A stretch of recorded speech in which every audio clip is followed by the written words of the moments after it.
Եթե ցանկանում եք մեկ շաբաթում նիհարել 2 կիլոգրամ առողջ ձևով, ապա հետևեք իմ խորհուրդներին։ Առավոտյան պատրաստեք երիցուկի թուրմ։ Քիչ սառելուց հետո ավելացրեք 1 ճաշի գդալ խնձորի քացախ եւ 1 թեյի գդալ մաքուր մեղր, ապա խմեք։ 30 րոպե անց կարող եք սնվել։ Առաջին հերթին պատրաստեք հում բանջարեղենային աղցան, որի վրա ավելացրեք ծովի աղ եւ ջերմամշակում չանցած արևածաղկի կամ ձիթապտղի ձեթ։ Անմիջապես աղցանից հետո կարող եք ուտել հնդկածավար,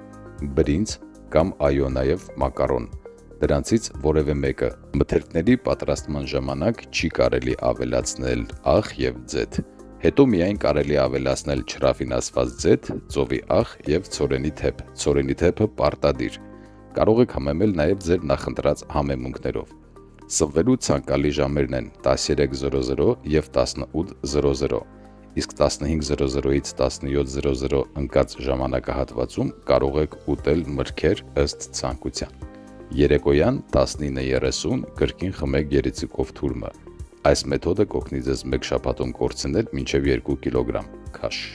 Ցանկալի է կուրսը շարունակել 45 օր։ Հարցերի դեպքում կապնվեք մեզ հետ։